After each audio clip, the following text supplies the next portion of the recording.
यश भारती जी, आप इस पर क्या कहना चाहेंगे? क्योंकि बीजेपी अपनी रणनीतियों पर काम कर रही है और आप लोग पीडीए पर काम कर रहे हैं, और जिस तरीके से उन्होंने एक मुख्यमंत्री यादव समुदाय से बनाकर ये संदेश देने की कोशिश की है कि चाहे वो सपा जैसी बड़ी पार्टियां यानी मुलायम साहब के परिवार से ना हो, अगर वो लालू यादव के परिवार से ना हो, तो भी अगर वो यादव है तो बड़ा कद उसे पार्टी में दिया जा सकता है। ये संदेश मध्य प्रदेश से सेट किया गया था, जो यूपी बिहार तक जा रहा था, उसी का फायदा बीजेपी उठाने की कोशिश कर रही है।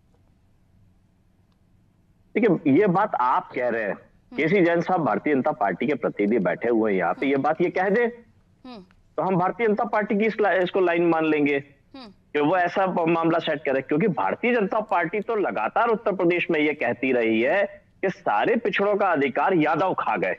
हर बात के लिए यादवों को उन्होंने पिछड़ी जातियों के बीच में यादवों को विलन की तरह पेश किया है। तो एक तरफ आप विलन बनाना चाह रहे हैं और दूसरी तरफ आप हीरो बनाना चाह रहे हैं। ये दोहरे मापदंड तो भारतीय जनता पार्टी बता पाएगी। दूसरी बात, आजमगढ़ की बात चल रही है। मोहन यादव जी मध्य प्रदेश के मुख्यमंत्री हैं और उत्तर प्रदेश के आजमगढ़ के दौरे पे गए हैं। आजमगढ़ के दौरे पे गए तो जो वहां के अभी सिटिंग एमपी हैं, जैसा भी वरिष्ठ पत्रकार जी कह रहे थे, क्या दोबारा उनको टिकट मिलेगा नहीं मिलेगा, इस पे भी संशय होगा। जैसे भारतीय जनता पार्टी टिकट काट देती है, तो क्या मोहन यादव जी के जाने के बाद टिकट काट के किसी दूसरे को दिया जाएगा और निरहुआ को हटा के किसी और गैर यादव को दिया जाएगा? क्या उनका प्लान है, ये तो भारतीय जनता पार्टी बताएगी।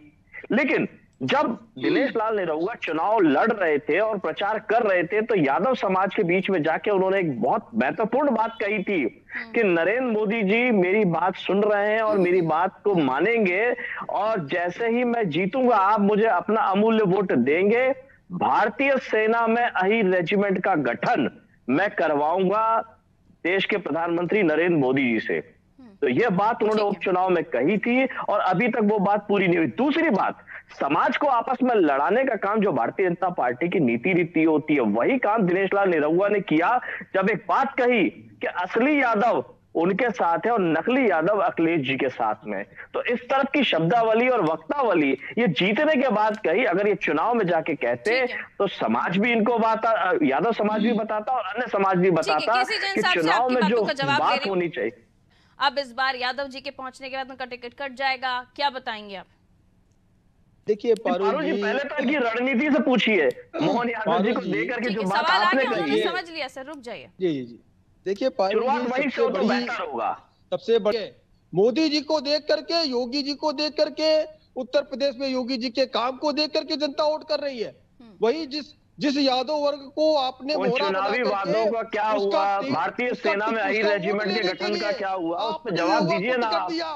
नहीं, अरे जो निरहुआ जी ने जनता से वादे किए, जिस पे यादव समाज ने उनको वोट दिया, भारतीय सेना में अहीर रेजिमेंट का गठन करेंगे नरेंद्र मोदी जी। सुन लीजिए सुनने के लिए तो बात होने वाला है, बिहार चले गए। यही होने वाला है कि जो भारतीय जनता पार्टी अपने लोगों को जहां केसी जैन साहब, मेरा विनम्रता से केसी जैन साहब मेरा विनम्रता से आपसे ये निवेदन है, जो चलिए वापस आइए, कांग्रेस से हमारे मेहमान इंतजार कर रहे हैं, उनकी तरफ में जाऊंगी।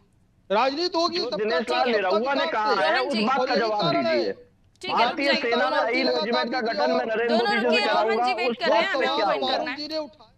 ठीक है, आगे कहिए। देखिए पारुल जी, आपने जो शुरुआत में मुझसे सवाल किया था, मैंने कहा था अपनी नीति स्पष्ट करे भारतीय जनता पार्टी। केसी जैन साहब ने उस बात पे कुछ कहा नहीं कि जो चुनाव में वादे दिनेश लाल निरहुआ ने किए थे कि भारतीय सेना में अहीर रेजिमेंट बनाएंगे, उस बात का क्या हुआ। दूसरी बात, अब बात करते हैं मोहन यादव जी ने। तो मोहन यादव जी ने मध्य प्रदेश में स्पष्ट कर दिया जातीय जनगणना नहीं होगी। दूसरी बात, ओबीसी को 27% आरक्षण नहीं मिल रहा है मध्य प्रदेश में। तीसरी बात, किसान जो दिल्ली जा रहे थे कर्नाटक से, उनको मध्य प्रदेश के भोपाल में उतार दिया। आप अनाउंसमेंट कैसे कर सकते हैं यश भारती जी? अरे कोर्ट में पक्ष कौन रखेगा पारुल जी? कोर्ट में पक्ष कौन रखेगा? नानकपुर भी नहीं कर रहे। मोहन जी का कौन सा स्टेटमेंट है जिसमें नहीं गलत इन्फॉर्मेशन मत दीजिए ना यश भारती।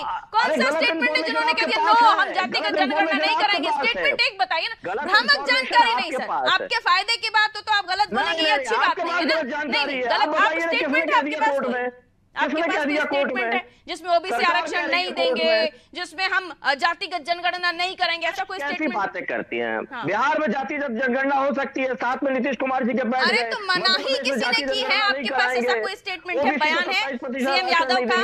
तो कहिए। कहां नहीं मिल रहा आरक्षण भाई, हवा बातें कर रहे हैं, झूठ बोल रहे बैठे। केसी जैन साहब, अरे किसी जैसा आपको नहीं पता तो मोहन जी से पूछ लीजिए। काम सिर्फ ये है, ये जाति जाति खेल भी रहे हैं और जातियों को डकार भी रहे हैं। इन्होंने जो अभी 27% आरक्षण की बात ये कर रहे थे, मध्य प्रदेश में जिन भाई जो यादव को आप बता रहे थे ना अभी, ठीक है रोहन जी 30 सेकंड किया, मेरे पास समय यादव को बिलियन बना के किसी ने 30 सेकंड्स में कंप्लीट कीजिए अपनी बात।